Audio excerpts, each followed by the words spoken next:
porque tengo al otro lado de la línea telefónica al portavoz de Vox en la Junta General del Principado de Asturias, don Ignacio Blanco. ¿Qué tal, Ignacio? Muy bien, Diego, ¿qué tal? En la renacida Junta, porque la habíamos enterrado y resucita parcialmente a partir del 6 de mayo. Exactamente. Ya que lo mencionas, es una de las preguntas que tenía pensado hacerte. Digamos, los parlamentos autonómicos han estado cerrados más de un mes y prácticamente nadie los ha echado en falta. ¿Tú crees que esto es una demostración de que son inútiles? Es decir, ¿pone en cuestión todo el modelo de las autonomías? Yo pienso que sí, no es que nadie las haya echado en falta, y es que cerradas durante más de un mes tampoco se ha ahorrado un euro a los ciudadanos asturianos, porque han seguido devengando los mismos gastos sin actividad que con actividad.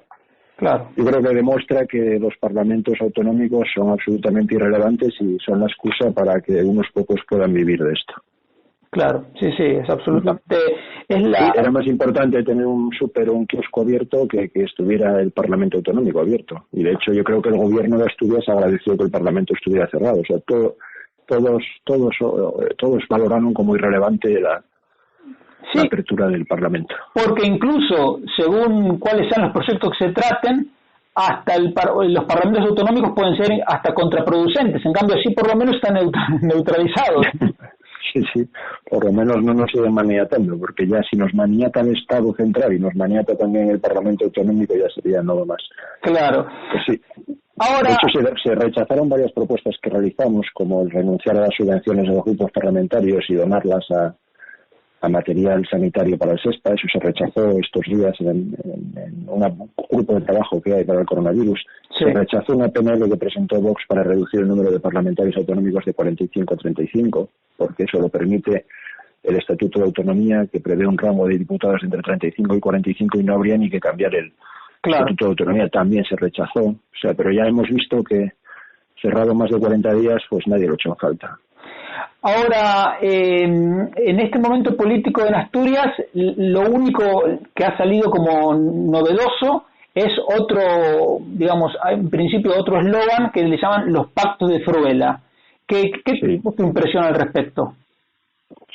Bueno, lo mismo que el eslogan de campaña de Adrián Barbón, ¿no? Lo mejor de Asturias. Es simplemente un eslogan porque de pacto no hay nada. Yo que trabajo de abogado, los pactos se plantean en el que uno hace un ofrecimiento de acuerdo, el otro lo revisa y se lo devuelve con sus propuestas. Aquí el gobierno, que sería el que tendría que plantear un pacto a todos los partidos, no está haciendo nada, no nos plantea nada, solo pide que le hagamos propuestas, no nos responde a las propuestas que se le hacen y no pretende ningún acuerdo. Simplemente un mensaje al público en general, un nuevo eslogan en el que no se persigue ningún acuerdo. Lo que se persigue sin más es que se ratifiquen las decisiones que unilateralmente adopta el gobierno. En el pasado domingo, en la reunión con los presidentes de las comunidades autónomas, Adrián Barbón protestaba que el gobierno central pedía propuestas, pero no les tomaba en consideración a la hora de tomar las decisiones, se querían decidir también, y es lo que le pedimos desde la oposición. O sea, no nos pida solo propuestas, ténganos en cuenta para decidir. En eso se basa un acuerdo, en tomar decisiones conjuntamente. Claro. El gobierno del Principado de Asturias no quiere tomar decisiones conjuntamente, quiere sin más que le digamos que sí a todo, y eso no es la tarea de la oposición, eso es la tarea de sus palmeros, claro, que no soportan el gobierno. Quiere reproducir el mismo estilo de gobierno que Pedro Sánchez.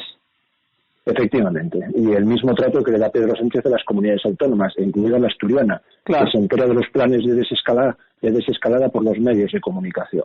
Claro. Y como nos enteramos nosotros de las medidas que adopta el gobierno del Principado de Asturias, nos enteramos por los medios de comunicación. Ahora, la gestión de la crisis que está haciendo el Principado de Asturias, ¿tú dirías que está más cercana, digamos, de la inoperancia o de la parálisis? Digamos, ¿están haciendo las cosas mal o no están haciendo nada? Yo creo que es que no están haciendo nada. Claro. De hecho, yo creo que la crisis se hubiera gestionado mucho mejor si no hubiera estado el gobierno. Date cuenta, la medida estrella, la que más impacto mediático ha tenido es la famosa ayuda de los 400 euros. Sí. Que se aprobó en un decreto de 8 de abril, hace más de un mes ya. Todavía no han cobrado un solo euro los autónomos. Claro. Esos famosos 400 euros no llegaron a ningún autónomo todavía. Qué bárbaro. Y poco más podemos decir de lo que ha hecho el Principado. Se han reorganizado las áreas sanitarias, pero eso ya lo han hecho internamente los propios funcionarios que gestionaban la administración sanitaria. Realmente ahí han tenido poca influencia los políticos del gobierno. Sí. Y yo donde me quiero fijar es, vamos a comparar homogéneos, porque cuando se habla de que Asturias tiene una tasa de infección baja en relación a la media nacional, es cierto. Bueno, la media nacional es el peor índice mundial, o sea, el mayor índice de infectados, mayor índice de fallecidos y mayor índice de contagios entre sanitarios. Claro, si te comparas con ese índice siempre lo vas a hacer bien. Claro. Pero tienes que fijarte en las áreas de gestión que mayoritariamente controla el gobierno del Principado de Asturias. El gobierno del Principado de Asturias controla las residencias públicas de Lera, que es donde mayor número de fallecimientos se han producido en personas mayores. Claro. Y el Principado de Asturias gestiona directamente a todos los sanitarios. Mayoritariamente los sanitarios contagiados están en la administración pública sanitaria. Entonces, ahí donde el gobierno de verdad tiene control es donde peores índices estamos teniendo. Claro. Pues no me vale que me diga que tenemos un bajo índice de contagios, más debido a nuestro aislamiento, a la geografía que tiene Asturias y su orografía, a la despoblación de las salas. Claro. O sea, no pueden extrapolar ese bajo índice a su propia gestión, porque allí donde tienen control absoluto de gestión es donde nuestros índices son peores. Claro, claro. Ahora, si tú estuvieras, más allá de las propuestas que mencionaste, si tú estuvieras en el gobierno del Principado, ¿qué una, dos o tres medidas hubieras sugerido poner en práctica para combatir esta crisis? Bueno, básicamente una revisión presupuestaria completa, que nosotros exigimos ya hace más de un mes, que se revisaran completamente los presupuestos. Hay que hacer un presupuesto de base cero. Sabemos ya en una crisis que realmente lo público tiene que estar para dar soporte en una crisis. En el día a día lo público está muy bien, pero sobre todo donde tiene que reaccionar lo público es una crisis en la que ese shock no permita a la iniciativa privada soportarlo. Claro. Entonces, primero, tenemos que revisar los presupuestos en base cero. O sea, ¿dónde tenemos que centrarnos? En sanidad, que se lleva 1.800 millones de un presupuesto de 4.700, todavía tenemos 3.000 millones. Sí. Educación, que se lleva aproximadamente otros 700 millones de euros. Y a partir de ahí, tenemos que empezar a reasignar recursos. Claro. O sea, 700 y 1.800 millones son 2.500 millones de euros. Hasta 4.700 tenemos una bolsa importante para poder reasignar recursos. Y yo me centraría exclusivamente ahora en reforzar nuestro sistema sanitario, no en el asunto de personal, porque el personal ha dado más de lo que se le podía exigir, sí, muchos de ellos arriesgando su propia vida sin medios necesarios para protegerse.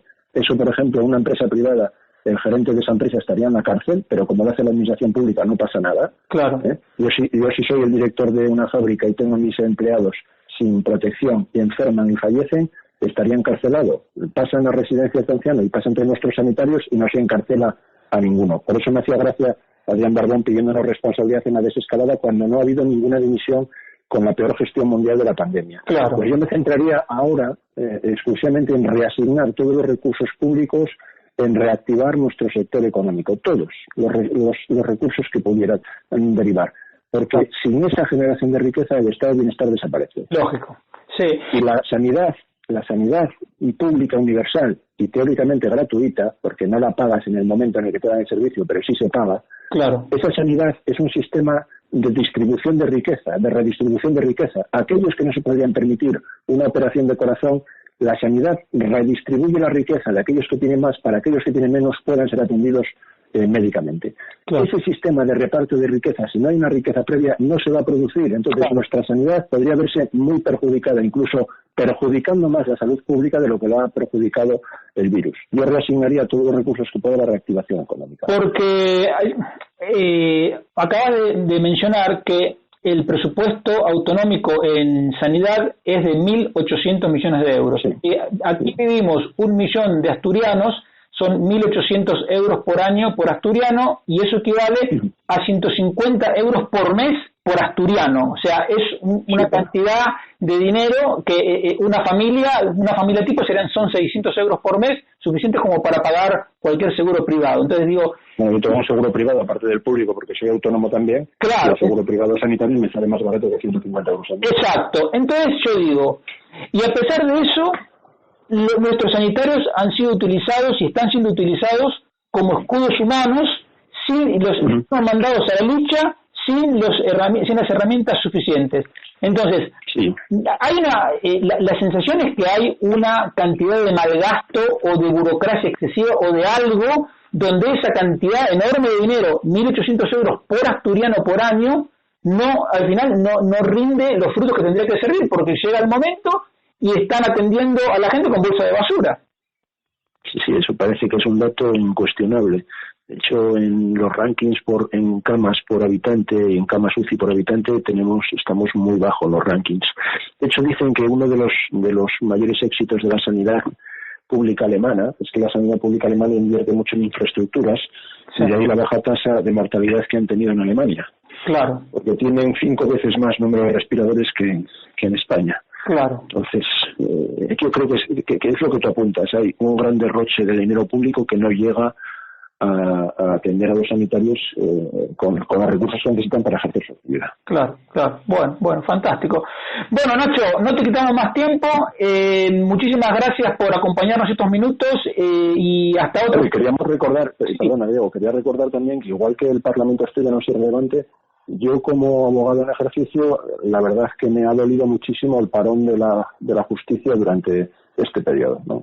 Era más importante tener un kiosco para comprar el periódico abierto que un juzgado funcionando a pleno rendimiento, cuando es una de las actividades en la que se nos ha obligado por ley a abogados y a procuradores a comunicarnos telemáticamente con los juzgados. Entonces, es incomprensible que la justicia se haya paralizado. Es incomprensible. Se podría comprender que se hayan paralizado los actos presenciales, las vistas, las declaraciones, pero mayoritariamente la actividad judicial no es una actividad presencial, mayoritariamente, salvo las vistas. El resto del procedimiento no es un procedimiento que se lleve de forma presencial. Claro. Pues ha sido una auténtica degradación de las grandes instituciones, teóricamente las grandes instituciones como la justicia o las cámaras legislativas autonómicas. Es una actividad, en el caso de la justicia, una actividad esencial, digamos, si tenemos Estado, entre otras cosas, es precisamente para que haya una justicia que funcione. La justicia no se paró ni en las guerras mundiales. Claro, sí, eso lo dice todo. ¿En qué manos estamos? Lo dicho, Nacho, muchísimas gracias y hasta otra oportunidad. Bueno, pues muchas gracias, Diego, y mucho éxito con el programa. Muchas gracias, hasta luego. Hasta luego.